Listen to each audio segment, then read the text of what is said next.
Page number 160 पे आ जाओ notes में, ठीक है। बस अब साथ साथ इसको रेफरेंस के लिए देखते रहना, बाकी मैं पढ़ा तो आपको पूरा ही रहा हूँ, ठीक है। देखो यार, आप लोगों को पता है कि जो ह्यूमंस हैं, क्या है, जो ह्यूमंस हैं, ह्यूमंस आर डिप्लॉयड। मानते हो पहली बात कि नहीं मानते हो? Yes sir. ये ना हम 2n है, क्या है हम 2n, ठीक है। 2n मतलब कि हमारे पास हर टाइप के क्रोमोसोम की कितनी कॉपीज हैं? 2 कॉपीज। कितनी कॉपीज हैं? 2 कॉपीज। भाई हाँ या ना? Yes sir. ठीक है, ठीक है। तो अगर मैं इनकी हर एक कॉपी को, अगर इनकी मैं हर एक कॉपी को क्या कर दूं, बेसिकली तोड़ दूं या अलग अलग ले लूं, अलग अलग लेने की बात ज्यादा सही रहेगी। जैसे कि इस टाइप का जो क्रोमोसोम है, ठीक है, इनमें से 11 निकाल लिया, ठीक है, इन दोनों में से 11 निकाल लिया, इन दोनों में से ये निकाल लिया, ऐसे 23rd पेयर था उसमें से एक निकाल लिया। तो ऐसे हर एक पेयर में से एक एक क्रोमोसोम निकाल लो, 1 2 3 4 5, ऐसे करते करते 22 और साथ में कोई एक एक्स ले लूं, तो बन जाएगा कि हमारे पास वन सेट। क्या बन जाएगा? वन सेट ऑफ, हाँ बोलो भाई क्या? क्रोमोसोम। क्रोमोसोम। इसको बोल देते हैं कि this is a one set of all genes. क्या? वन सेट ऑफ, हाँ, ऑल जीन्स, ये बोल सकते हैं। पक्की बात है? अरे हाँ या ना? ठीक है, कि जितनी भी जीन्स थी, जितनी भी अपने पास क्या थी, जीन्स थी, उनका हमने एक सेट बना लिया। क्या बना लिया? हाँ, सेट, ठीक है। मतलब एक इंसान के अंदर जितनी भी जीन्स है उसका एक सेट ले लिया, मतलब कि ऑल जीन्स आ गई। तो ये जो सेट है ना एक जीन्स का, बेटा इसको कहता हूँ क्या मैं? जीनोम। क्या कहता हूँ मैं इसको? जीनोम। नहीं समझे मेरी बात? समझे? समझ आई बात? संदेह होगा तो? Yes sir. नहीं नहीं नहीं आई, अभी कहाँ पर आई, ठीक है। मान लो ये हमारी बॉडी का एक सेल है, फॉर एग्जांपल लीवर का सेल है। किसका सेल है? लीवर का सेल, ठीक है। या ये हमारी स्किन का सेल भी हो सकता है, या ये हमारा कोई भी एक सेल हो सकता है, जैसे मान लो मसल का एक सेल हो सकता है। पक्का? अच्छा, क्योंकि ये एक सोमैटिक सेल है, क्योंकि ये एक, बोलो, सोमैटिक सेल है, तो ये 2n होगा। क्या होगा ये? It will B diploid. क्या होगा ये? हाँ, डिप्लॉयड होगा। मतलब कि इसके पास जितने भी, जो भी डीएनए है, जितने भी जीन्स हैं, वो 2 सेट में प्रेजेंट है। कितने प्रेजेंट है? 2 सेट में। भाई मानते हो नहीं मानते हो? Yes sir. पर अगर मैं बात करूं स्पर्म की, किसकी बात करूं अगर मैं? हाँ, स्पर्म की बात करूं तो भैया स्पर्म के पास भी अपना न्यूक्लियस है। अरे हाँ या ना? बोलो यार, ठीक है। यस और सर। स्पर्म के पास भी क्या होगा? स्पर्म के पास भी डीएनए होगा। क्या होगा? स्पर्म के पास भी, हाँ, डीएनए होगा। पर आप मानते हो कि स्पर्म के पास जो डीएनए है वो 2n नहीं है, वो क्या है? वो n है। हाँ या ना? क्योंकि ये जो न्यूक्लियस है कैसा है? ये हैप्लॉइड न्यूक्लियस है। क्या है ये? Haploid nucleus. Nucleus. This contains a single set of all genes. क्या कंटेन करता है ये? Single set. ये कह दूं मैं क्या? One set of all genes, है ना। तो हम ये भी कह सकते हैं कि एक स्पर्म के पास एक ऑर्गेनिज्म का पूरा जीनोम होता है। हाँ या ना? ठीक है ना, मतलब कि complete information, complete genetic information of an organism, of an, बोलो यार, of an organism. Organism is called as genome. क्या कहलाती है? जीनोम। बोलो समझ आई मेरी बात की नहीं आई? Yes sir. बेटा समझ आई? क्या होता है जीनोम?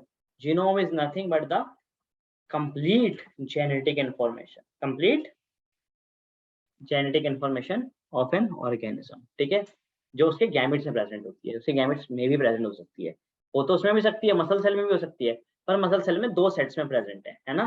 कंप्लीट जेनेटिक इन्फॉर्मेशन है, बट कंप्लीट जेनेटिक इन्फॉर्मेशन के साथ साथ उसकी एक कॉपी भी प्रेजेंट है। हमें कॉपी नहीं चाहिए, हमें सिर्फ एक इन्फॉर्मेशन चाहिए। पक्की बात है? हाँ या ना? ठीक है। तो आपको मैंने बताया था कि जो डिप्लॉयड सेल होता है, क्या होता है? एक डिप्लॉयड सेल के अंदर जो डीएनए होता है मेरे प्यारे बच्चों, वो होता है कितना 6.6 इंटू 10⁻9 बेस पेयर। भाई मानते हो नहीं मानते हो? कितना होता है 6.6। और अगर मैं बात करूंगा किसी हैप्लॉइड सेल की, किसकी बात करूंगा मैं? किसी हैप्लॉइड सेल की, जिसको आप गैमीट भी कहते हैं। क्या भी कहते हैं इसको? आप गैमीट भी कहते हैं मेरे प्यारे बच्चों। उसके पास जो डीएनए होता है वो उसका बिल्कुल एक्जैक्टली आधा होता है, वो होता है 3.3 इंटू 10⁻9 बेस पेयर। समझ गए मेरी बात की नहीं समझे? अरे हाँ या ना? Yes, sir. ठीक है, तो आप ये मान लो कि मोटा मोटा 3 इंटू 10⁻9 मतलब कि मोटा मोटा 3 बिलियन बेस पेयर है। कितने बेस पेयर हैं? 3 बिलियन बेस पेयर है। समझ आई मेरी बात?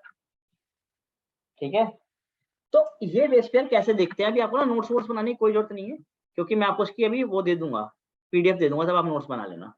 सही है? लास्ट के 15 मिनट बहुत रहेंगे ना नोट्स बनाने के लिए। अबे बोलो हाँ या ना? Yes, sir.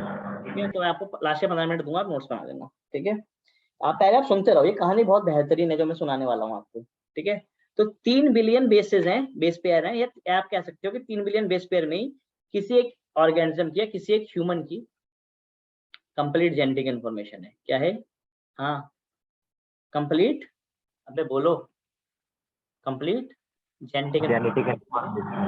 3 billion base pair में अगर हमें एक खजाना मिल जाए तो हम उसकी क्या जान सकते हैं? हम उसकी कंप्लीट जेनेटिक इंफॉर्मेशन निकाल सकते हैं, नहीं निकाल सकते हैं? अरे बोल दो हाँ या ना? Yes, sir. तो इसको निकालने की जो रेस थी, इसको निकालने की जो रेस थी 3 बिलियन बेस पेयर को सीक्वेंस करने की, कि इसको निकालो भैया क्या सीक्वेंस है, ये कैसे लिखते हैं सीक्वेंस को, कैसा है ये? A G T C G, A C T T T, C G A T T, G G C T, G A G A, ये सीक्वेंस कैसे कैसे करते हुए कब जाकर ये लास्ट में खत्म होता है? समझ रहे हो ये बात को? अरे हाँ या ना? ठीक है, तो हमें इसको पूरे को सीक्वेंस करना है। क्या करना है हमने? इसको सीक्वेंस, क्या करना है? सीक्वेंस करना है। सीक्वेंस करने का मतलब हमें इसको बताना है कि किसके बाद क्या लगा हुआ है, किसके पीछे क्या लगा हुआ है, क्या सीक्वेंसिंग है। समझ रहे हो मेरी बात को? अबे बोलो हाँ या ना? इसकी रिपोर्टिंग करनी है। क्या करनी है? इसकी रिपोर्टिंग करनी है। मतलब कि डीएनए तो ये पड़ा हुआ है कुछ ऐसे, डीएनए तो पड़ा हुआ है ये कुछ, हाँ, ऐसे। ठीक है, ये 3.3 इंटू 10⁻, या 3 बिलियन बेस पेयर तो पड़े हुए हैं कुछ ऐसे। हमें इसमें से क्या निकालना है? यार बोला करो तुम लोग, हाँ, Reporting. क्या निकालना है? इसके सीक्वेंसिंग करके इसको ऐसे डिकोड करना है। तो डिकोड करने में क्या साइंटिस्टों की मदद चाहिए कि नहीं चाहिए? चाहिए। ठीक है, तो क्या हुआ 1990 में, 1990 में, कब? 1990 में यूएस डिपार्टमेंट, किसने? यूएस में एक डिपार्टमेंट है, यूएस डिपार्टमेंट ऑफ एनर्जी ने क्या करा? बोला कि यार चलो उसको प्रोजेक्ट पे काम करते हैं। तो इन्होंने काम करने के लिए क्या लिया? वहां पे यूएस में बड़ा इंपॉर्टेंट है, एक इंपॉर्टेंट जगह है, नेशनल सेंटर है शायद, ठीक है ना? नेशनल सेंटर फॉर हेल्थ है या नेशनल इंस्टीट्यूट फॉर हेल्थ है, देख लेना जो भी है। ठीक है, जिसका अभी जो हेड था, जो कोविड के टाइम में बड़ा भाषण दे रहा था, सुना होगा आपने, फॉक्सी फॉक्सी सुने ना? फाउंसी सुने? अभी इसी का ही हेड था यूएस में, जो अभी कोविड के टाइम पर ट्रम्प को भी बहुत वो बोल रहा था, बता रहा था कि ट्रम्प जो आप बोल रहे हो गलत बोल रहे हो। लुइस लुइस अबे नहीं, लुइस फॉन्सी तो वो है यार, वो तो सिंगर है, नहीं, पर उसका नाम फॉक्सी था कुछ। ठीक है, इन्होंने क्या करा? इन्होंने बोला एक प्रोजेक्ट शुरू करते हैं। इस प्रोजेक्ट में हम क्या करेंगे? इस प्रोजेक्ट में हम ये जो 3.3 बिलियन बेसिस हैं, क्या है जो 3.3 बिलियन बेसिस हैं, भैया हम इनको क्या करेंगे? हम इनको सीक्वेंस करेंगे। क्या करेंगे? हम इनको सीक्वेंस करेंगे। तो ये काम शुरू होता है कब? 1990 में, और ये काम चलता है 13 साल। कितने साल? हाँ, 13 साल। मतलब मेजरली 2011 साल में ये काम खत्म हो गया था, 2 साल इसके रिजल्ट बनाने में लगे। तो मोटा मोटा ये काम खत्म हुआ 2000, पूरा तरह से 2003 में। कब खत्म हुआ? 2003 में ये काम खत्म हुआ। और ऐसा कहा जाता है कि बहुत ही मेगा प्रोजेक्ट था, और इसमें कॉस्ट आई टोटल एक एक बेस पेयर को डिकोड करने की कॉस्ट, किसको बोलो बे? एक बेस पेयर को बेस पेयर कॉस्ट लगभग $3 आई। कितनी आई? $3। सर बस $3? तो क्या हो गया? $3 तो मेरे से ले लो आप। अबे तुमसे तो ले लो। टोटल कितने बेस पेयर थे? 3.3 billion base pair 3.3 billion base pair, 3 billion. तो कॉस्ट आई थी लगभग $9 बिलियन। कितनी आई थी? हाँ, $9 बिलियन ये बहुत पैसा होता है, तुम जिंदगी में नहीं कमाओगे इतना। ठीक है, समझ गए मेरी बात को? कितना पैसा? बहुत, 3 बिलियन। समझ आई? यस सर तो अब ऑब्वियसली बात है कि पैसा बहुत लगा, तो लोगों की एक्सपेक्टेशंस थी, तो लोगों ने क्या करा? पूरी प्लानिंग करी। क्या करी? पूरी की पूरी, अबे बोलो, प्लानिंग करी कि इस प्रोजेक्ट के लिहाज से हम क्या क्या काम करेंगे। तो बनाए क्या इसके गोल्स? क्या बनाए इसके गोल्स? हालांकि गोल्स तो बहुत सारे थे कि हम इससे बहुत सारी चीजें निकालेंगे, पर जो इंपॉर्टेंट गोल्स थे, इंपॉर्टेंट गोल तो पहला गोल तो यही था कि यार देखो, जो लगभग 3 बिलियन बेसिस हैं, क्या है? जो 3 बिलियन बेस पेयर हैं, जो बेसिकली एंटायर ह्यूमन जीनोम है। जो क्या है? अरे बोलो, एंटायर ह्यूमन। ह्यूमन जीनोम इसको क्या करना है? इसको हम सीक्वेंस करेंगे। क्या करेंगे इसको हम? हाँ, सीक्वेंस सीक्वेंस करेंगे करेंगे। सीक्वेंस करने के बाद जितने भी जीन्स प्रेजेंट है हमारी बॉडी में, मतलब कि 20,000 से लेकर 25,000 जीन हमारी बॉडी में प्रेजेंट होती हैं। आजकल कह रहे हैं कि 30,000 भी होती हैं। तो हम इन जीन्स को क्या करेंगे? इन जीन्स को हम आइडेंटिफाई करेंगे। क्या करेंगे इन जीन्स को? बोलो भाई। हाँ, आइडेंटिफाई करेंगे आइडेंटिफाई करेंगे। ठीक है, और फिर जो इससे हमारे पास डेटा आएगा, क्या आएगा हमारे पास? जो इसका बोलोगे, क्या आएगा? डेटा आएगा। डेटा उस डेटा को हम डेटा बेसिस बनाएंगे, और उसमें डेटा को हम क्या करेंगे? स्टोर करेंगे। क्या करेंगे इनको हम? बोलो यार, क्या करेंगे? स्टोर। स्टोर करेंगे तो ऐसे बहुत सारे डेटाबेस शुरू करे गए, इंटरनेट पे डेटाबेस बनाए गए। शायद आप लोग सुनते हैं ना, गूगल ड्राइव, वन ड्राइव, सुने ना आपने ये? आई क्लाउड। ठीक है, ये उस टाइम पर बेसिस बने थे इस तरह के ही। ठीक है ना? जैसे एक बड़ा इंपॉर्टेंट सुना होगा आपने, एनसीबीआई। सुना है आपने एनसीबीआई के बारे में? National centre for biotechnological information. National centre for bio technological information. अरे हाँ या ना? ठीक है, ये यूएस का था। किसका था ये? यूएस वालों का था। ऐसे ही जापान के लोग इनमें जुड़े। जापान के लोगों ने कहा हम अपना डेटाबेस बनाएंगे। जापानियों ने बनाया डीडीबीजे। क्या बनाया? डीडीबीजे। अबे डीडीएलजे नहीं है ये। क्या है ये? डीडीबीजे है, डीएनए डेटाबेस। क्या? हाँ, DNA D database of Japan. पक्का? ऐसे यूरोप के लोग आए थे, यूरोपियन यूनियन के लोग, तो उन्होंने ईयू भी बनाया, यूरोपियन यूनियन बेस। ठीक है, तो बहुत सारे ऐसे डेटाबेस बने। तो उन्होंने बोला कि इन डेटा को क्या करेंगे हम यहाँ पर, इन जगहों पे क्या करेंगे? हाँ, स्टोर करेंगे। क्या करेंगे? इनको हम स्टोर करेंगे।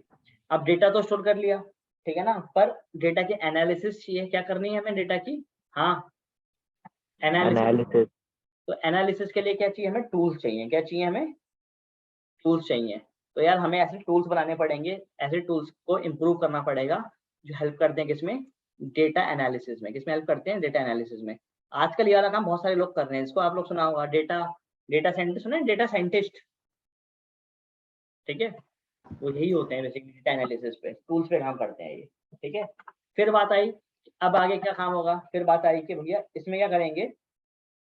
इसमें हम जो भी हमारे पास इंफॉर्मेशन हमें हाथ लगेगी, मान लो कि हमने पहचान लिया कि यार देखो, कि पूरे के पूरे डीएनए में ना ये जीन ऐसा है that is responsible for cancer. किसके लिए रिस्पॉन्सिबल है? जो, हाँ, कैंसर के। ठीक है, तो हम इस जीन को उठा के किसको दे देंगे?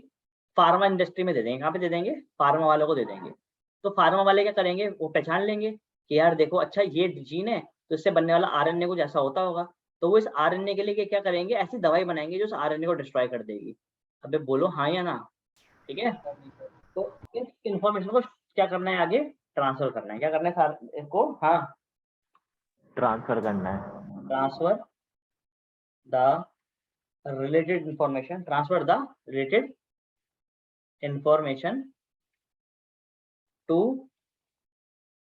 other industries। पक्की बात है? अरे हाँ या ना? ठीक है, बाकी इंडस्ट्रीज को, ठीक है, हम इसको शेयर करेंगे इनके साथ, ठीक है। जैसे फार्मा इंडस्ट्री हो गई आपकी, बायो इन्फॉर्मेटिक्स की इंडस्ट्री हो गई, ये सारी इंडस्ट्रीज में उनको शेयर करेंगे, ठीक है।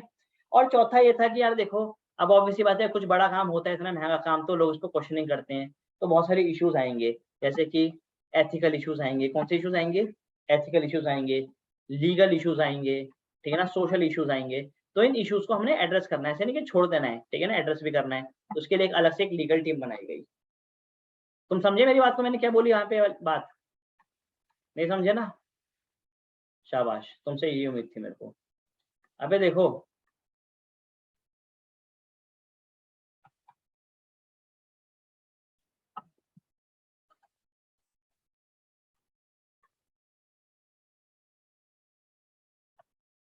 ठीक है, ये तो हो गई बात किसी गोल्स की। यार देखो आप क्या कर रहे हो, देखो ये जेनेटिक इन्फॉर्मेशन ये किसी इंसान ने रखी है क्या यहाँ पर? ये भगवान ने रखी है, किसी नेचर ने रखी है? तुम बताओ मेरे को, आप खुद बताओ, बताओ भाई। Sir, nature. क्या नेचर Sir, ने रखी? like information in the DNA is nature, but it's a sequence तो इंसान ने किया है. बिल्कुल। यार देखो ये जेनेटिक इन्फॉर्मेशन जो है, ये हमने तो रखी नहीं, हमने तो बनाई नहीं है, तो नेचर ने दी है हमें। किसने दी है? नेचर ने दी, ठीक है। अब इस इंफॉर्मेशन को, अब इस इंफॉर्मेशन को हमने क्या करना है? इस इंफॉर्मेशन को हम डिकोड कर रहे हैं। क्या कर रहे हैं? डिकोड कर रहे हैं, पता लगाने की कोशिश कर रहे हैं इस इंफॉर्मेशन में क्या है, कैसे कैसे है। तो ये करना तो सबसे गलत है ना। It is not ethically right because it is given by the nature, ठीक है। अरे हाँ या ना, ठीक है। ठीक है सर. फिर लीगल इश्यूज। लीगल इश्यूज कैसे? कि भाई देखो, आप किसी एक इंसान की जेनेटिक इन्फॉर्मेशन आप पढ़ सकते हो, तो क्या ऐसा करना ठीक है? मतलब आप खुद बताओ मेरे को कि अगर मैं आपकी जेनेटिक इन्फॉर्मेशन ले लूँ, ठीक है, और मैं बाद में कल को क्लेम करूँ जेनेटिक इन्फॉर्मेशन के बेसिस पे कि आपके बायोलॉजिकल फादर या आपकी बायोलॉजिकल मदर कुछ और है, कोई कोई और है, तो ये कितनी गलत बात नहीं हो जाएगी? ठीक है, इस पे लीगल केस हो जाएगा। क्या हो जाएगा? इस पे लीगल केस हो जाएगा, ठीक है। और ये सोशली भी ठीक नहीं है, ठीक है। तो ऐसे बहुत सारे इश्यूज उठने की संभावना थी, इसलिए एक लीगल टीम बनाई गई जो इन सारे इश्यूज को क्या करेगी? एड्रेस करेगी। क्या करेगी? इन सारे इश्यूज को, अबे बोलो क्या करेगी? एड्रेस करेगी। एड्रेस करेगी। पर भाई ये गोल्स हैं, ये एग्जाम पॉइंट ऑफ व्यू से क्या है, ये बहुत इंपॉर्टेंट है, इसको मार्क कर लो, कर लेना, मतलब वेरी वेरी वेरी इंपॉर्टेंट, ये पेपर में पक्का आते हैं ये, ठीक है, वेरी इंपॉर्टेंट, ठीक है ना। 3 नंबर का क्वेश्चन इसमें से एग्जाम में पक्का आएगा, पक्का पक्का। तो कर लोगे नहीं कर पाओगे? यस सर, कर लेंगे। ठीक है ना। यहाँ पे जो इश्यूज है ना, मैं कहता हूँ कि मैं LC issue, ethical, legal, social, ठीक है, एलसी, ELSI इशू। समझ आ गई मेरी बात? यार बोल दिया करो हाँ या ना। Yes sir. Yes, sir. चलो, तो इनमें क्या क्या टेक्नोलॉजी इसका इस्तेमाल होता है, जरा वो भी देख लेते हैं, ठीक है।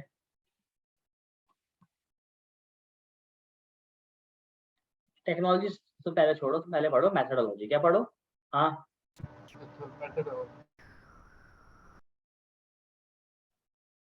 मैथडोलॉजी, ठीक है।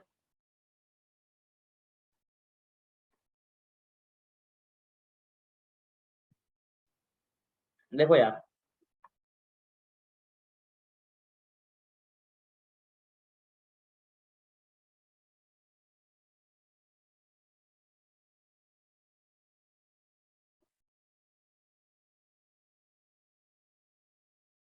ये डीएनए पढ़ा हुआ है, हाँ या ना? दिस इज द डीएनए, ठीक है, ठीक है। अबे बोलो, ठीक है। Yes sir. अब इस डीएनए को मैंने सीक्वेंस कर दिया। क्या कर दिया? इस डीएनए को मैंने ना आओ देखा ना ताओ, मैंने क्या कर दिया? मैं इसकी सीक्वेंसिंग कर दी। क्या कर दी इसकी मैंने? हाँ, सीक्वेंसिंग कर दी। अब कैसे करी थी सीक्वेंसिंग मैंने? इसकी सीक्वेंसिंग मैंने ऐसे करी, मैंने बोला देखो भाई, यहाँ पर है हमारे पास CATATCCCCTAGCGATU,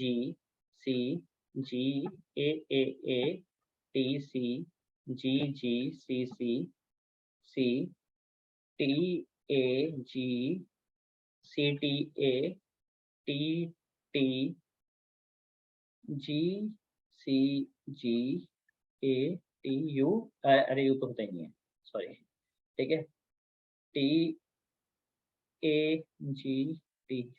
ठीक है। अरे हाँ या ना? ठीक है, मैंने कर दी। Yes sir. क्या करा मैंने इसकी? मैंने कर दी इसकी क्या? हाँ, सीक्वेंसिंग। कोई दिक्कत है करा मैंने इसकी सीक्वेंसिंग ऐसे करी तो, ठीक है। इसको मैंने क्या करा होगा, ऑब्वियसली बात है कि इनको मैंने एनोटेट करा होगा, क्या करा होगा उसको मैंने एनोटेट करा होगा। मैंने बताया होगा कि देखो यहाँ पर ये यहाँ पे टी है, यहाँ पे सी है, यहाँ पे टी है, यहाँ पर ये ए फिर यहाँ पे जी, फिर ऐसे सी G A T A T C जी जी, ऐसे करते करते बोला होगा ना यार मैंने ये, हाँ या ना। फिर यहाँ पे लास्ट में बोला होगा देखो ये टी है, ये टी है, ये ए है, ये जी है, ये टी है, ये सी है। समझ रहे हो मेरी बात को कि नहीं समझ पा रहे हो आप लोग? ठीक है, तो मैंने ऐसे पूरे में सीक्वेंसिंग करी हुई कि नहीं करी हुई? करी होगी। तो मेरे प्यारे बच्चों, जब मैं पूरे के पूरे डीएनए को एक साथ क्या कर देता हूँ, सीक्वेंस कर देता हूँ, तो इस फिनोमिना को कहते हैं कि हम सीक्वेंस एनोटेशन। क्या कहते हैं इसको हम? बोलो यार, सीक्वेंस एनोटेशन। क्या कहते हैं इसको हम? Sequence annotation. एनोटेशन मतलब एनोटेट करना। जैसे अभी मैं यहाँ पर इसको लेबल कर दूं कि यार देखो ये एलिफेंट है, ठीक है, तो मैंने बता दिया ना कि ये एलिफेंट है, या मैंने बता दिया कि भैया देखो हमारे पास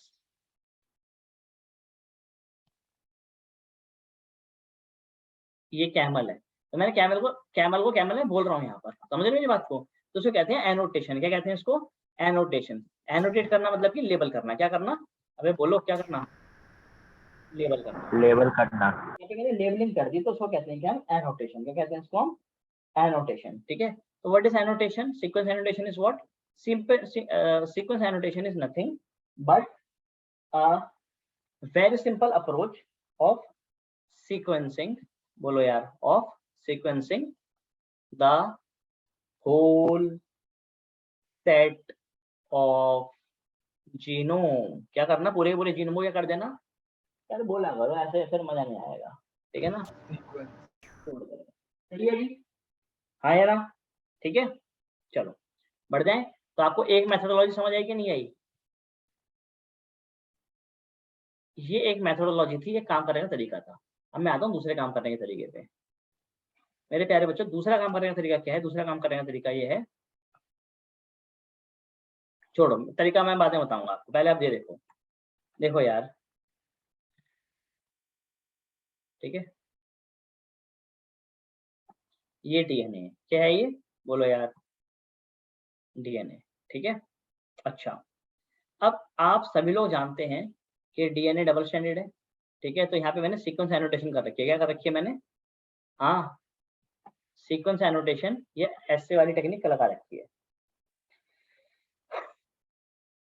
अब सुन लो मेरी बात, अब सुन लो। देखो मैं क्या कह रहा हूँ यहाँ पर, मैं कह रहा हूँ कि अब ना मैं इसी में लेबल करूंगा कि यार देखो ये वाला पार्ट जो है, दिस पार्ट, यहाँ से लेकर यहाँ तक,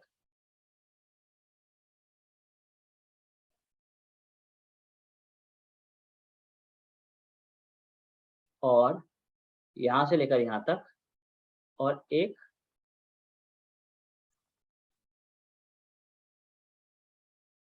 यहाँ से लेकर यहाँ तक, ठीक है। ये जो पार्ट है, देखो डीएनए तो पूरा ही है, डीएनए तो मेरे प्यारे बच्चों ये पूरा का पूरा डीएनए ही है। अरे हाँ या ना? ठीक है, पर जो मैंने रेड कलर से दिखाया है ना, जो मैंने किससे दिखाया है? बोलो यार, हाँ, कलर से। रेड कलर से, पिंक कलर से, ठीक है ना।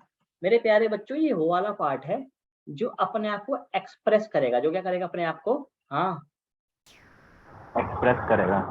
As mRNA. कैसे एक्सप्रेस करेगा? एज, हाँ, एमआरएनए।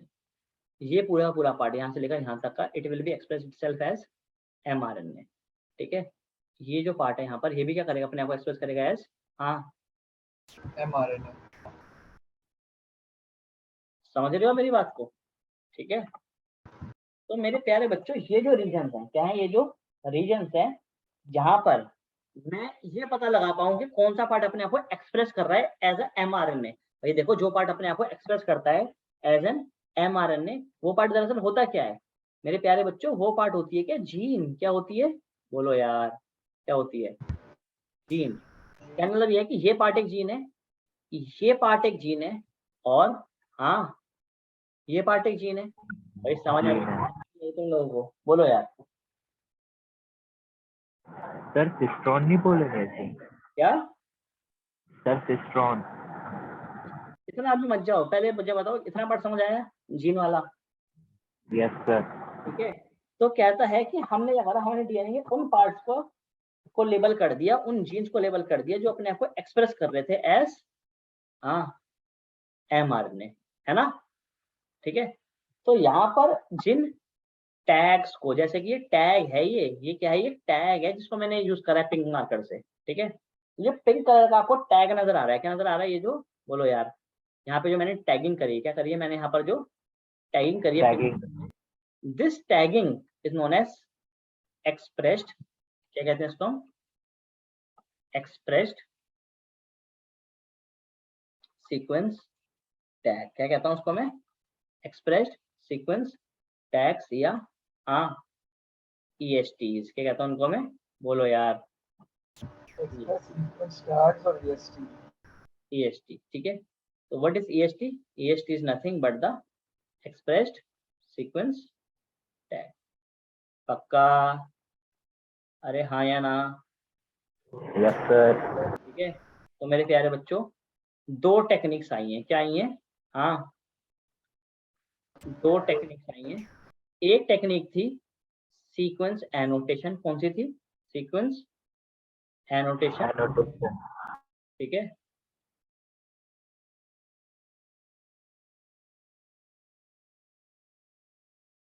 ठीक है, और दूसरी टेक्निक कौन सी है?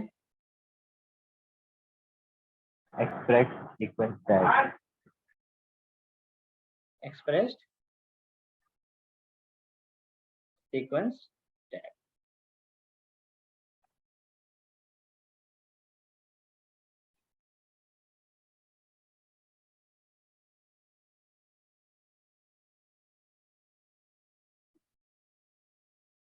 ठीक है, the best I could do. समझ आई मेरी बात? ठीक है, तो भाई ये दो चीजें हो गई हैं। अब आप मुझे पूछोगे इसमें से कोई डाउट है आपको, इन दो पार्ट्स में से डाउट है तो मेरे से पूछ सकते हो आप लोग, क्योंकि ये बहुत इंपॉर्टेंट है। एग्जाम में गारंटीड क्वेश्चन आएगा, फुल फॉर्म लिखने के लिए आएगी EST की, और नीट 2019 या 20 में सवाल भी आ रखा है कि व्हाट आर ESTs। तो आप बता पाओगे या नहीं बता पाओगे? Yes sir. ठीक है, देखो भाई डिफरेंस भी आता है किसके बीच में, EST और SS के बीच में। ठीक है, EST क्या है? EST हमने जब करा है तो हमने यहाँ पर EST हमारे पास क्या फुल फॉर्म, तो पहले समझ लो क्या, एक्सप्रेस्ड सीक्वेंस टैग्स। ठीक है, जबकि SS क्या है? ये है हमारे पास क्या, सीक्वेंस एनोटेशन। एनोटेशन। ठीक है, दूसरा, यहाँ पर हमने क्या करा है, यहाँ पर हमने सिर्फ उन्हीं पार्ट को आइडेंटिफाई करा है। क्या करा है यहाँ पर हमने? हाँ, उन्हीं पार्ट को आइडेंटिफाई करा है, आइडेंटिफाइंग ऑल द जीन्स। क्या करा है हमने? Identifying all the genes which express as, बोलो भाई, हाँ, mRNA। ठीक है, जबकि यहाँ पर हमने ऐसा कुछ भी नहीं करा। यहाँ पर हमने क्या कर दिया? यहाँ पर हमने कर दिया क्या? सीक्वेंस। क्या कर दिया यहाँ पर हमने? Sequence all coding and non coding part. पक्का?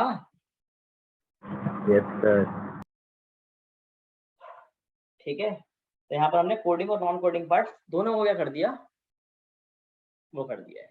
ठीक है, तो भैया ये डिफरेंस बहुत ही ज्यादा इंपॉर्टेंट है। कर लोगे क्या नहीं कर पाओगे, बताओ जरा मेरे को। Yes sir. करना ही पड़ेगा भैया, कोई चारा नहीं है। ठीक है, बहुत इंपॉर्टेंट है ये। ठीक है, चलिए बढ़ जाए फिर हम आगे, या कोई डाउट है यहाँ तक? अरे बोलो, बढ़े? Yes sir. ठीक है, चलो यार आगे बढ़ते हैं। ठीक है ना, अभी मैं आपको टाइम दूंगा उतारने के लिए, डोंट वरी, ऐसा नहीं है कि टाइम नहीं मिलने वाला। ठीक है ना, you will get the time to note.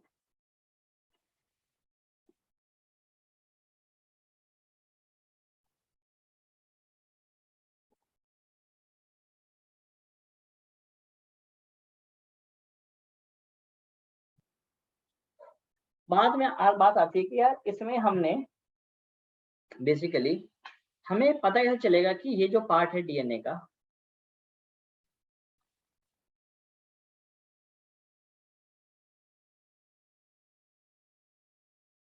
ये जो पार्ट है, ये जो डीएनए है, क्या है ये जो, बोलो यार, ये तो पूरा डीएनए हो गया। अरे हाँ या ना, ठीक है। और इस डीएनए का इतना पार्ट, इस डीएनए का, हाँ, इतना पार्ट क्या करता है, अपने आप को एक्सप्रेस करता है एज अ जीन। ये वाली बात मुझे कैसे पता चलेगी, तो मुझे बताओ कि ये पार्ट जीन है। How how how will we know? मेरा सवाल है कि how will be will we know that this segment codes for DNA, sorry, codes for RNA, या this is a gene। हमें कैसे पता चलेगा ये? तो मुझे इस सवाल का जवाब दो। मतलब कोई ना कोई तरीका तो होगा ना, मतलब पर मुझे, मैं पता कैसे लगाऊंगा पहले चीज का? जरा सोचो, मुझे इसका आंसर बताओ। देखो मुझे तुम्हारी पार्टिसिपेशन चाहिए क्लास में, तुम सोचो, मुझे बताओ। फिंगरप्रिंटिंग। क्या क्या बोला? That DNA fingerprinting. अच्छा, बताना कैसे? सर मैं गैस किया था। सर इसका तो आंसर आई थिंक वो होगा सर, कौन सा था, ईएसटी। हाँ तो EST, अरे EST तो टैग है ना, वो तो मैंने ऊपर टैग लगाया कि भैया ये कोड करता है। इतना मैंने तुम्हें टैग लगा के मैंने दिया है तुम्हें। मैं कह रहा हूँ कि मुझे कैसे पता चलेगा कि यार ये कोड कर रहा है? मैं साइंटिस्ट हूँ, मैंने चलो बता दिया कि कोड करता है, पर मैंने कैसे बताया होगा? How would I know? Sir इसे परहैप्स हमने वो पीसीआर मशीन में स्प्लिट करके या कुछ किया, पता नहीं।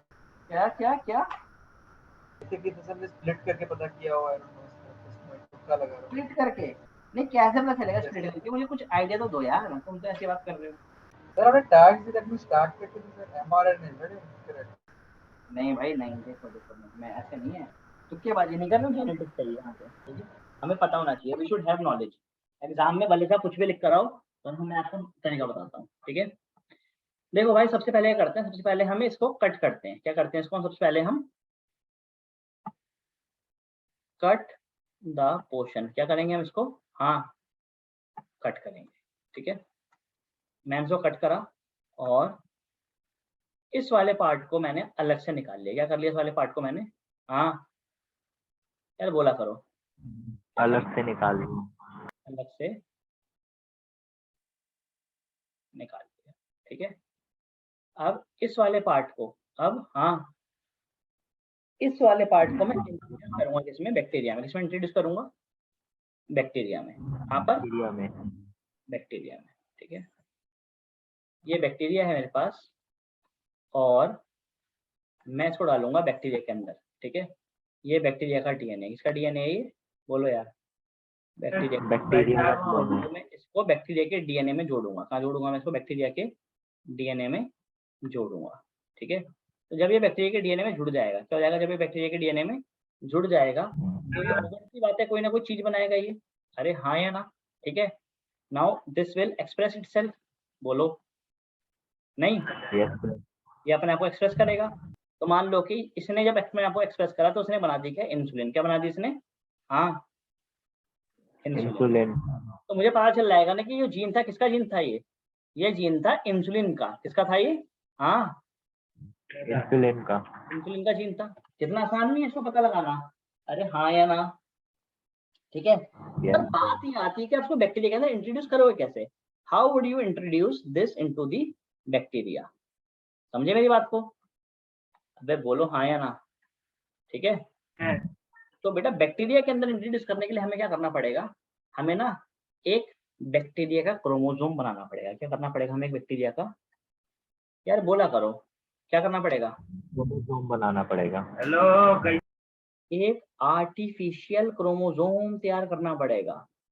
समझे मेरी बात? अरे हाँ या ना, ठीक है। सुन लो, बड़ी इंपॉर्टेंट बात बता रहा हूँ, ठीक है ना। बैक्टीरिया का मैं एक आर्टिफिशियल क्रोमोसोम बनाऊंगा, ठीक है, ऐसे। क्या है ये? दिस इज दी, यार बोला करो, क्या है ये? Artificial chromosome. This is the artificial chromosome of bacteria. इसको कहता हूँ क्या मैं? Bacterial artificial chromosome. क्या कहता हूँ मैं इसको? बैक्टीरियल आर्टिफिशियल क्रोमोसोम या BAC। क्या कहता हूँ बेटा मैं इसको? बोलो यार, BAC। इस बैक्टीरियल आर्टिफिशियल क्रोमोसोम के अंदर मैं यहाँ पर अपना जीन जोड़ दूंगा। क्या कर दूंगा? मैं अपना जीन जोड़ दूंगा, ठीक है। और फिर इस क्रोमोसोम को, फिर इस क्रोमोसोम को, ठीक है, मैं चुपके से तरीके से क्या कर दूंगा? इसके अंदर, हाँ जी, बैक्टीरिया के अंदर डाल दूंगा। कौन से बैक्टीरिया के अंदर? फॉर एग्जाम्पल बैक्टीरिया ले रखा है मैंने, ई कोलाई। कौन सा बैक्टीरिया ले रखा है? E coli. तो ये क्रोमोसोम बैक्टीरिया के अंदर जाएगा, बैक्टीरिया के अंदर जाके अपने आप को एक्सप्रेस करेगा और इंसुलिन बन जाएगा। तो ऐसे मुझे पता चल जाएगा कि ये जो जीन थी, ये जो जीन थी, ये अननोन नहीं है। ये अननोन जीन बेसिकली किसकी थी? मतलब हमें ये तो पता था ये जीन है, पर ये जीन है किसकी? ये जीन इंसुलिन की है। वाली बात मुझे कैसे पता चली? इसके थ्रू, बैक्टीरियल आर्टिफिशियल क्रोमोसोम के थ्रू। पक्का? Yes sir. ठीक है। अब तुम ये मान लो कि अगर इसको मैंने बैक्टीरिया में इंट्रोड्यूस नहीं करा होता, इसको मैंने अगर मान लो इंट्रोड्यूस करा होता किसमें? ईस्ट में। किसमें? किसमें? ईस्ट में। ईस्ट में, ठीक है मेरे प्यारे बच्चों। अगर इसको मैंने ईस्ट में इंट्रोड्यूस करा होता तो मैं ईस्ट का आर्टिफिशियल क्रोमोसोम बनाता। उसको कहता क्या मैं? Yeast artificial chromosome. क्रोमोसोम, ठीक है। तो उसको कहते हैं हम क्या? YAC। क्या कहते हैं उसको हम? वाई। YAC। भैया बहुत ही इंपॉर्टेंट है ये, बहुत इंपॉर्टेंट है, ठीक है। ये मैं आपको लग रहा होगा कि विशेष सर बार बार ये कह जा रहे हैं कि ये भी इंपॉर्टेंट है, वो भी इंपॉर्टेंट है, ठीक है। यार आप लोग समझ नहीं रहे हो यार, ये बहुत ज्यादा इंपॉर्टेंट है ये, ठीक है। आप लोग मजाक मान रहे होगे, आपको लग रहा होगा विशेष सर हर चीज को ऐसे कह दे रहे हैं कि ये इंपॉर्टेंट है, वो इंपॉर्टेंट है। भाई ये सब इंपॉर्टेंट है, सब इंपॉर्टेंट है ये, ठीक है। एक एक नंबर के सारे क्वेश्चन बनते हैं इससे। आप देख लेना पिछले अभी प्रीवियस क्वेश्चन उठा के, आपके पास हैं तो ये तो रखे मैंने आपको, आप उठा के देख लेना बेटा। इनसे ना फुल फॉर्म पूछी जाती है। क्या पूछी जाती है इनकी एग्जाम में? इनके एग्जाम में फुल फॉर्म आएगी। क्या आएगी? फुल फॉर्म, ठीक है। Full form. तो भाई सब प्लीज कर लेना भगवान के लिए, ठीक है।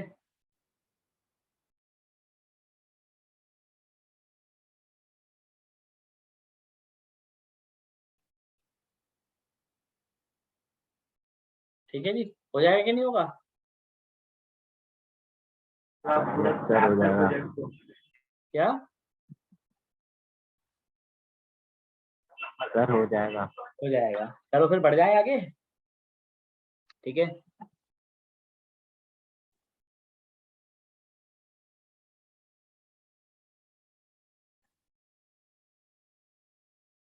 ठीक है चलो बढ़ते हैं, ठीक है। आगे आते हैं मेरे प्यारे बच्चों, आगे आ जाओ। आगे आता है कि ये जो टेक्निक्स थी, क्या थी ये जो? बोलो यार। हाँ, टेक्निक थी। ये जो टेक्निक थी, ये टेक्निक्स का इजाद किसने किया? Who invented this techniques? ये क्वेश्चन आता है, ठीक है, ठीक है। तो यार ये टेक्निक्स बेसिकली बेस्ड हैं किस पे? This techniques are based on the techniques of a scientist जिनका नाम था क्या? F. सेंगर। क्या नाम था? हाँ, F. सेंगर। सेंगर। ये वही बंदा है जिसने किसी टाइम पर ना एक पॉलीपेप्टाइड चेन में अमीनो एसिड्स की, किसकी? अमीनो एसिड्स की सीक्वेंसिंग करी थी। किसी सीक्वेंसिंग करी थी? अमीनो एसिड सीक्वेंसिंग करी थी इन अ पॉलीपेप्टाइड चेन। प्रोटीन के अंदर बताया था कि ये है, ठीक है। तो इसी बंदे की टेक्निक्स को हमने क्या करा है यहाँ पर? यूज किया है। क्या करा है? यूज किया है। इसकी टेक्निक को हम आज के नाम से जानते हैं। इसको कहते हैं कि हम ऑटोमेटेड, क्या कहते हैं मेरे प्यारे बच्चों? Automated DNA sequences. क्या कहते हैं? Automated DNA sequences. ठीक है जी, ठीक है। हाँ, बढ़ जाए। ठीक है, टेक्निक्स क्या थी, क्या प्रिंसिपल तो वैसे यही था, दिस वाज द प्रिंसिपल। ठीक है, तरीका कुछ और था। ठीक है ना, वो आपने इतना जानने की जरूरत नहीं है। आई होप कि आपको इतनी बात समझ में आ रही होगी। Yes sir. ठीक है, चलें। तो अभी क्या हुआ है, अभी कंप्लीट हो गया प्रोजेक्ट, 2003 आ चुका है। क्या आ चुका है? हाँ, 2003 द ग्रेट मेगा प्रोजेक्ट। कैसा project? The great mega project. The great mega project called HGP, human genome project, complete होता है, कंप्लीट्स। ठीक है, कंप्लीट्स होता है और इससे हमें इंफॉर्मेशन मिलती है। क्या मिलती है हमें इसमें? हमारे पास काफी सारी इंफॉर्मेशन आ जाती है। क्या आ जाती है हमारे पास? काफी सारी, बोलो यार। हाँ, we get a lot of information. ठीक है, अब कहते हैं जो इंफॉर्मेशन थी ना, ये इंफॉर्मेशन कितनी है, जरा इसका अंदाजा लगा लेते हैं। क्या लगा लेते हैं? अंदाजा लगा लेते हैं कितनी सारी इंफॉर्मेशन थी। कहता है कि अगर ना हमारे पास एक किताब है। क्या है हमारे पास? एक किताब है जिसमें 1000 पेजेस हैं। कितने पेजेस हैं? बोलो भाई। 1000 1000 पेजेस हैं और हर पेज पे, क्या, हर पेज पे कम से कम 1000 लेटर्स लिखे हुए। कितने लेटर्स लिखे हुए हैं? 1000 लेटर्स लिखे हुए हैं हर पेज पे। ठीक है, ऐसे पेजेस कि हमारे पास एक बुक है। क्या है हमारे पास? एक, बोलो भाई, बुक है। ठीक है, ऐसे 1000 पन्नों की हमारे पास एक बुक है। तो ऐसी ना हमें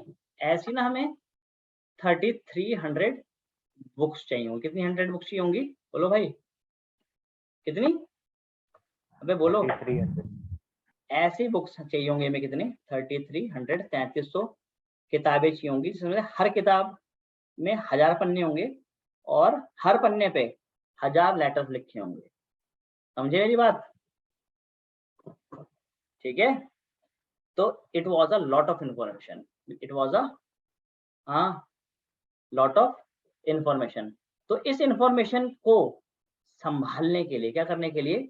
संभालने के लिए उस टाइम पर एक और न्यू ब्रांच ऑफ साइंस बनी। क्या बनी? एक न्यू ब्रांच ऑफ साइंस, या कह सकते हैं बायोलॉजी।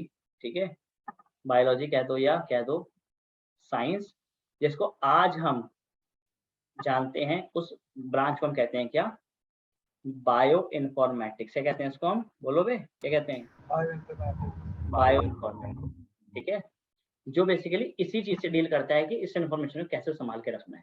ठीक है ना, ये कैसे यूज करना है। इसमें बहुत सारे टूल्स भी आते हैं, ब्लास्ट टेक्स, क्लस्टर लेक्स, अलाइंग एक्स, बहुत सारे टूल्स आते हैं। मैंने काम करा है इन पे। ठीक है, काफी बोरिंग सब्जेक्ट है पर ठीक है। समझ आ रही है इतनी बात? अरे हाँ या ना, बोलो।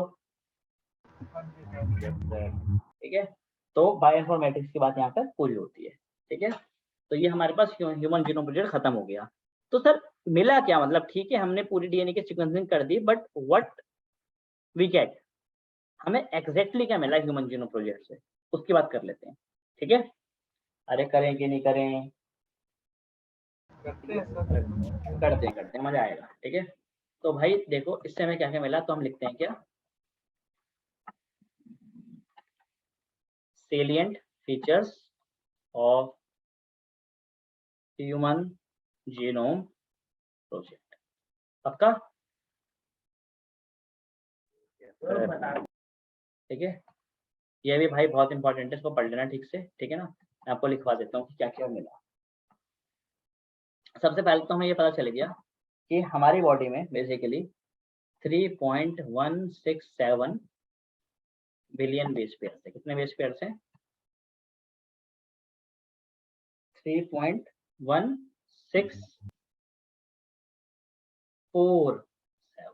ठीक है, कितने बिलियन बेस पेयर्स? सही है जी। ठीक है, जो लगभग 316.7 मिलियन के आसपास बनते हैं, मैंने बिलियन में। पक्का? ठीक है। फिर हमें पता चला कि साइज ऑफ जीन, किसकी बात, किसका अंदाजा हुआ हमें, इसका साइज ऑफ जीन का। देखो कि साइज, जो साइज है वो कितनी जीन कितनी बड़ी हो सकती है, ठीक है ना। लार्जेस्ट कह सकते हैं, लॉन्गेस्ट कह सकते हैं, कुछ भी कह दो आप, ठीक है। लंबाई तो नहीं, हम वैसी बात करते हैं, लार्जेस्ट जीन और हाँ स्मॉलेस्ट जीन, ठीक है। ठीक है, कहता है जो सबसे बड़ी जीन है, क्या है जो, बोलो बे क्या, सबसे बड़ी जीन वो है कौन सी, मसल डिस्ट्रॉफिन जीन। कौन सी जीन, हाँ छोड़ दो, डिस्ट्रॉफिन जीन। कौन सी जीन, डिस्ट्रॉफिन, जिसमें 2.4 मिलियन बेस पेयर है। कितने बेस पेयर हैं, 2.4 मिलियन, मतलब कि 24 लाख बेस हैं, ठीक है। और वहीं सबसे छोटी जीन के बारे में पता चला जो कौन सी है हमारे पास, इंसुलिन की जीन है। यार एक मिनट रुक जाओ, मैं इसको ना वेरीफाई कर लूँ, रुक जाओ, ठीक है। बेटा मिनट, मैं इसको वेरीफाई कर लूँगी, सबसे छोटी जीन यही है ना हमारे पास। एक मिनट, गलत प्रोनाउंस अच्छा है कि इट्स बेटर टू वेरीफाई।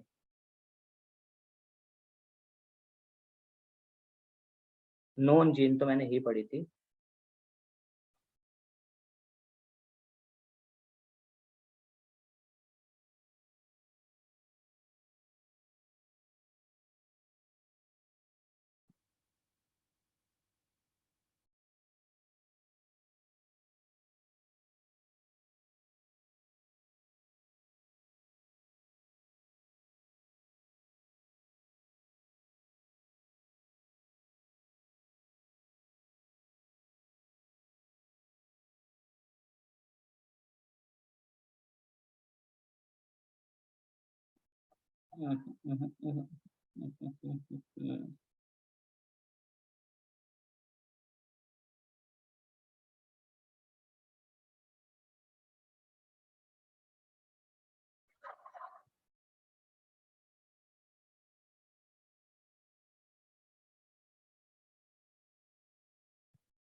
नहीं,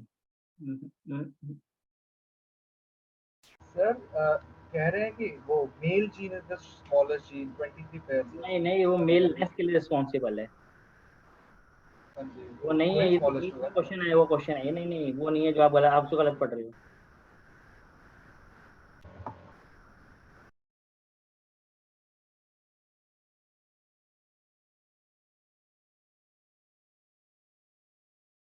ठीक है, कोई नहीं, मैं इसको ना आपको देख के बताता हूँ, ये इंसुलिन जीन तो नहीं है, ठीक है। मैं एक्चुअली ह्यूमन जीनोम की बात कर रहा हूँ, उसका आंसर तो वो है, ऑब्वियस सी बात है कि हमारे पास माइटोकॉन्ड्रिया में प्रेजेंट होती है, माइटोकॉन्ड्रिया में भी छोटी जीन्स प्रेजेंट होती हैं, और टीआरएनए के अंदर भी छोटी जीन्स प्रेजेंट होती हैं। एक एमसीसी जीन होती है, पर उसके बारे में मैं बताऊंगा आपको, ठीक है ना, I will let you know, ठीक है। आगे आ जाओ, ठीक है, ये हो गई दो बातें। तीसरी बात जो हमें यहाँ पे पता चली, तीसरी बात जो यहाँ पर हमें पता चली और जो बहुत ही बढ़िया बात थी, वो ये पता चला कि यार पहले ना हमने एस्टिमेट, लोग सोचते थे ह्यूमन जीनोम स्टूडेंट से पहले कि लगभग एक इंसान की बॉडी में ना 80,000 से 1.5 लाख के आसपास या 1,40,000 के आसपास क्या होती हैं, जीन्स होती हैं। तो ये एस्टिमेट क्या हो गया, रॉन्ग हो गया। क्या हो गया, ये एस्टिमेट साबित होता है कि this was a wrong estimate, ठीक है। करेक्ट एस्टिमेट पता चला कि एक्चुअली कितनी जीन्स है, लगभग हमारी बॉडी में 30,000 जीन्स है। कितनी जीन्स है, जो ट्रू नंबर पता चला दैट वाज 30,000 जीन्स के आसपास अबाउट, ठीक है। अरे हाँ या ना, बोलो यार, ठीक है। चलो आगे बढ़ते हैं, और क्या बातें पता चली। ह्यूमन जीनोम प्रोजेक्ट जब खत्म हुआ तो हमें ये भी पता चला साथ ही साथ कि लगभग ना 99.9% जो डीएनए है, क्या है, जो 99.9% जो डीएनए है, डीएनए मतलब न्यूक्लियोटाइड्स हैं, क्या है जो, बोलो यार, न्यूक्लियोटाइड सीक्वेंसेस हैं, ठीक है ना। दे आर एग्जैक्टली सेम, क्या है वो, एग्जैक्टली सेम है in all humans, in all, हाँ अबे बोलो भाई, ऑल ह्यूमंस, ठीक है। अब हमने पता तो लगा लिया, अब हमने ये पता तो लगा लिया कि 30,000 जीन्स हैं, पर ये बाद में पता चला कि एक्चुअली इनमें से 50% जीन्स का ना काम हमें पता ही नहीं है। 50% जीन्स का जो फंक्शन है क्या है, जो हाँ फंक्शन है मेरे प्यारे बच्चों, क्या है वो, अननोन है। कैसा फंक्शन है, अननोन है, फंक्शन पता ही नहीं है, ठीक है। क्यों, क्योंकि हमने ये तो पता लगा लिया कि जीन्स को पहचानते कहते हैं कि जीन की स्टार्टिंग में ऐसा सीक्वेंस होना चाहिए जो इनिशिएटर कोडॉन को बनाए, जीन के लास्ट में ऐसा सीक्वेंस होना चाहिए जो स्टॉप कोडॉन को बनाए। पर ऐसे तो हमने बीच के सीक्वेंसेस पहचान लिए, पर हम अभी भी उनको ये नहीं बता पाए कि वो सीक्वेंसेस हैं क्या, ठीक है जी। अरे बोलो हाँ या ना, ठीक है। अच्छा, और क्या बात पता चली, हमें पता चला सही मायनों में कि पूरे टोटल डीएनए का, क्या टोटल डीएनए का मात्र 2% पार्ट ही, क्या, हाँ 2% ही क्या करता है, एक्चुअली कोड करता है किसके लिए, प्रोटीन्स के लिए, कोड करता है प्रोटीन्स के लिए। समझ आई मेरी बात, ठीक है। अबे बोलो हाँ या ना, क्या पता चला यस सर, कि 2% ही एक्चुअली कोड करता है किसके लिए, प्रोटीन्स के लिए, ठीक है। फिर और क्या पता चला हमें आगे, हमें आगे पता चला कि क्रोमोसोम्स के बारे में, कि क्रोमोसोम 1 जो है वो सबसे बड़ा क्रोमोसोम है, और क्रोमोसोम Y जो है, कौन सा क्रोमोसोम, अबे बोलो क्या, वाई, Y वो सबसे छोटा क्रोमोसोम है, ठीक है। क्रोमोसोम 1 बड़ा है इसलिए उसके पास सबसे ज्यादा जीन्स हैं। कितने जीन्स हैं उसके पास, लगभग 3000 जीन्स है। कितने जीन्स है, 3000 जीन्स है। और क्रोमोसोम Y बीइंग सबसे छोटा क्रोमोसोम, उसके पास सिर्फ 231 जीन्स हैं। किसके लिए कितने जीन्स है, सिर्फ 231, जी, ठीक है। अरे हाँ या ना, पक्का। चलो आगे आते हैं, आगे क्या कह रहा है, आगे कह रहा है कि कहता है कि हमारा जो ह्यूमन डीएनए क्या है, जो हमारा, हाँ ह्यूमन डीएनए है ना, उसमें ना मतलब उसका जो बहुत बड़ा पार्ट है, ठीक है ना, वेरी लार्ज पार्ट, मतलब 99% पार्ट ले लो आप, ठीक है ना। ये क्या है, ये रिपीटेटिव डीएनए, कैसा डीएनए, रिपीटेटिव डीएनए, ऐसा डीएनए जो किसी चीज के लिए कोड नहीं करता, दैट डज नॉट, हाँ कोड फॉर एनीथिंग, जो कोड बोलो यार नहीं करता, ठीक है, ठीक है जी, that does not code for anything, सही है यार, बोला करो कुछ तो बोलो, यस सर, जो किसी चीज के लिए कोड नहीं करता, ठीक है। और ये बस पढ़ा हुआ है, क्या हुआ है, बस ये बेसिकली पढ़ा हुआ है, ठीक है। और लास्ट बात साइंटिस्ट वगैरह ने एक और पता करी, जो बहुत ही इंपॉर्टेंट बात थी, ठीक है ना, कि उनको ना, उनको ऐसे बहुत सारे पॉइंट्स मिले जो किसी एक पॉइंट की वजह से डिफरेंट थे। जैसे कि मैं आपको बताता हूँ, जैसे कि मान लो कि अक्ष, सुमित, ठीक है, महेंद्र सिंह धोनी, नरेंद्र मोदी और डोनाल्ड ट्रंप, ठीक है, ठीक है जी। इनके पास एक सीक्वेंस है, क्या है इनके पास, बोलो, एक सीक्वेंस है, जैसे ए सी G A C G T A C G A T C जी, ठीक है जी, पक्का। यही सीक्वेंस, क्या मेरे प्यारे बच्चों, बोलो यार, ये जो यही थी। अक्ष में सीक्वेंस है ना, ये वाला क्या है, ये जो अक्ष में सीक्वेंस है, ठीक है, यही सीक्वेंस सेम कहाँ पर है, हाँ सुमित में, यही सीक्वेंस सेम कहाँ पर है, धोनी में। धोनी में।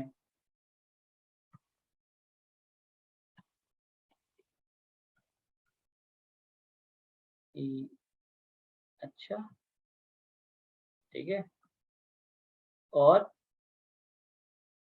यही सीक्वेंस किसमें प्रेजेंट है? मोदी जी में। ठीक है, यही सीक्वेंस किसमें प्रेजेंट है? ट्रम्प। डोनाल्ड ट्रंप में। पक्का? माय फ्रेंड, इंडिया फ्रेंड, सुना है? नमस्कार। चलो अब देखो भाई, यहाँ पर बात क्या हो रही है, कह रहे हैं कि इस हिसाब से तो अक्ष, सुमित, धोनी और मोदी और ट्रंप सारे के सारे जैसे दिखने चाहिए, पर एक जैसे नहीं दिख रहे, अलग अलग दिख रहे हैं। ठीक है, एक अमेरिका का राष्ट्रपति है, एक इंडिया का प्रधानमंत्री है, एक क्रिकेट का बेताज बादशाह है, और सुमित और अक्ष मेरे से पढ़ रहे हैं। समझ रहे हो मेरी बात को? तो भाई इतना डिफरेंस क्यों है इनमें? ठीक है, 0.01% का कुछ चेंज है ना सर? क्योंकि सिर्फ और सिर्फ इनमें एक एक पॉइंट पर, कहां पर बोलना जरा, सिर्फ और सिर्फ एक एक पॉइंट पर क्या है इनके अंदर अलग है। ठीक है, जैसे कि यहाँ पर ट्रम्प के अंदर यहाँ पर सी ना होकर, यहाँ पर सी बोलोगे, सी ना होकर उसके पास प्रेसिडेंट है ए। क्या प्रेसिडेंट है? हाँ, ठीक है, ठीक है। धोनी के पास इस जगह पर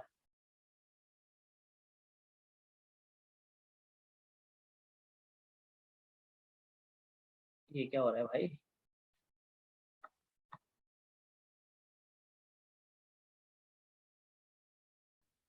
अच्छा, धोनी के पास यहाँ पर ये टी ना होकर यहाँ पे प्रेसिडेंट है, मान लो जी। क्या प्रेसिडेंट है मेरे बच्चों, बच्चों बताओ जी। ठीक है, ठीक है, या चलो उसको और सिंपल कर देते हैं। ठीक है, इसकी बॉडी में यहाँ पर सी प्रेजेंट ना होकर, ठीक है, सुमित की बॉडी में यहाँ पे सी ना होकर यहाँ पे प्रेजेंट है, मान लो क्या, टी। क्या प्रेजेंट है बोलो भाई? टी। ठीक है। अच्छा, अक्ष की बॉडी में, अक्ष के डीएनए में यहाँ पर सी ना प्रेजेंट होकर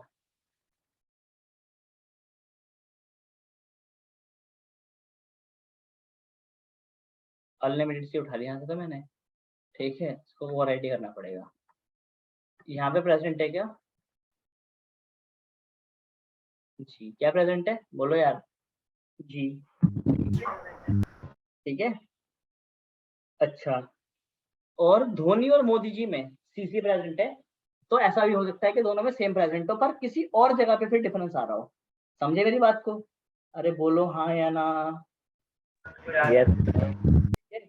तो इसको और सिंपल कर देते हैं, काम करते हैं यहाँ से हम। My friend, India friend, Modi ji हटा देते हैं।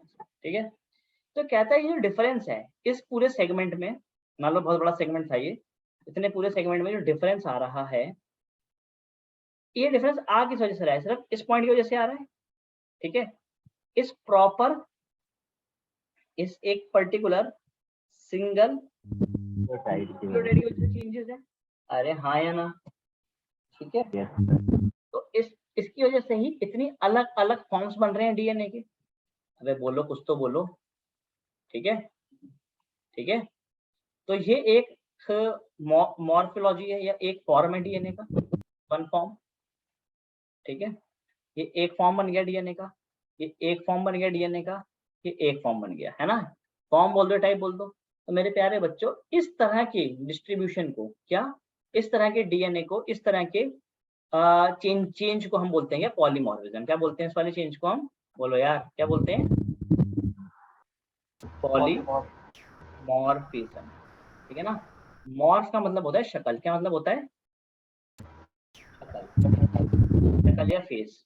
ठीक है, या फॉर्म। ठीक है, तो इसमें क्या है, इसमें मल्टीपल फॉर्म्स बन रही है। क्या बन रही है? बहुत सारी फेसेस, बहुत सारे फॉर्म्स बनकर आ रहे हैं एक ही डीएनए के।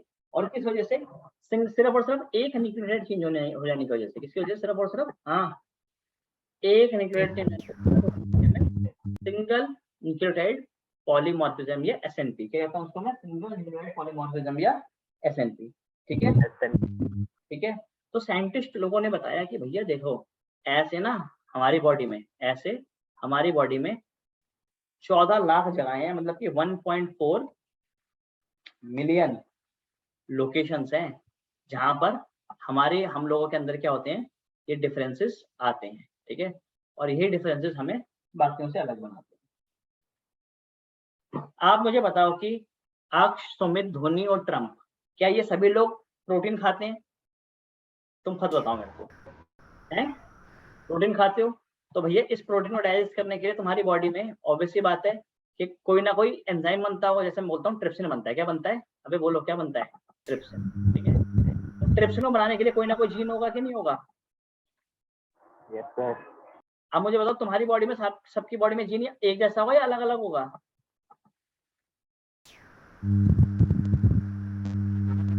हाँ, अबे भाई एग्जैक्टली सेम होगा। क्या होगा? एग्जैक्टली सेम होगा। 1% भी डिफरेंस नहीं होगा, 1% भी। ठीक है, पर तुम्हारी जो फेस की फीचर्स हैं, क्या हैं जो तुम्हारे? बोलो बे, फेशियल फीचर्स हैं। इन फेशियल फीचर्स के लिए तुम्हारी बॉडी में कोई ना कोई एंजाइम बनता होगा जो उनके लिए रिस्पॉन्सिबल होता होगा। अरे बोलो, इनको बनाने के लिए जीन्स होंगे कि नहीं होंगे? मार पड़ेगी, जल्दी बताओ। होंगे। Yes sir. अब मुझे बताओ कि ये जो जीन्स होंगे, ये सारे अलग होंगे, एक जैसे होंगे? अरे भाई ये डिफरेंट फॉर्म्स होंगे। क्या होंगी ये? हाँ, डिफरेंट। ठीक है ना, तभी तो तुम सबके चेहरे अलग अलग हैं। अरे बोलो नलायको, हाँ या ना? ठीक है, तो ये अलग डिफरेंट फॉर्म्स क्यों बन रही हैं? ये डिफरेंट फॉर्म इसलिए बन रही हैं क्योंकि ये डिफरेंसेस आ रहे हैं सिंगल न्यूक्लियोटाइड पॉलीमॉर्फिज्म की वजह से। किसकी वजह से आ रहे हैं? सिंगल न्यूक्लियोटाइड पॉलीमॉर्फिज्म की वजह से। आसान है, मुश्किल है? आसान है भाई। देखो, नोट्स बना लेना। क्या कर लेना? नोट्स पूरे पूरे बना लेना बिना किसी इफ एंड बट के। बन जाएंगे कि नहीं बनेंगे नोट्स? बेटे बनाने पड़ेंगे, ऑप्शन नहीं है तुम्हारे पास। ठीक है, तो दिस वाज ऑल। आज हमने काफी अच्छा तरीके से सब कुछ पढ़ लिया। कोई डाउट है आज की क्लास से तो पूछो मेरे से, कोई भी डाउट। हाँ, कोई डाउट तो नहीं है? होमवर्क होमवर्क लिख रहा हूँ यहाँ पर मैं। होमवर्क है, मेक नोट्स। किस किस के? पहला, goals of human genome project. दूसरा, साइलेंट फीचर्स। ठीक है, होमवर्क 1, होमवर्क 2 कराओ। दूसरा,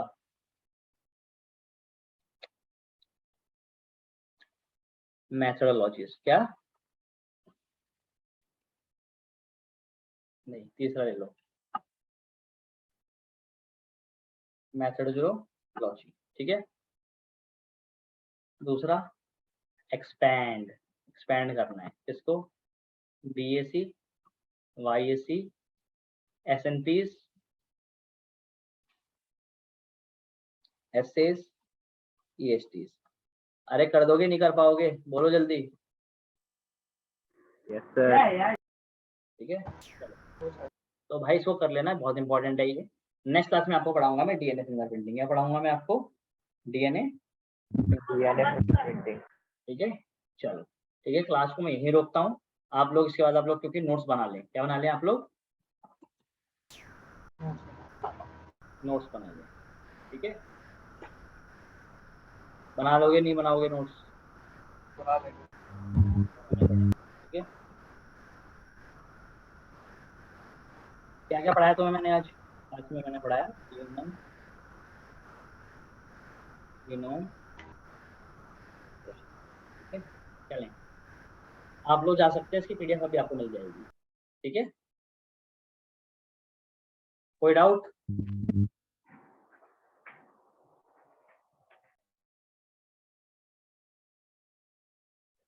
सर हाँ बोलो सुमित। सर वो अक्स का मैसेज आया था, उसका ना नेटवर्क इशू हो रहा था बार बार, तो वो उसकी मीटिंग लीव थी। सर आप ये वीडियो उस पर हाँ डाल दोगे? मैं कर रहा हूँ okay, okay. Thank you sir.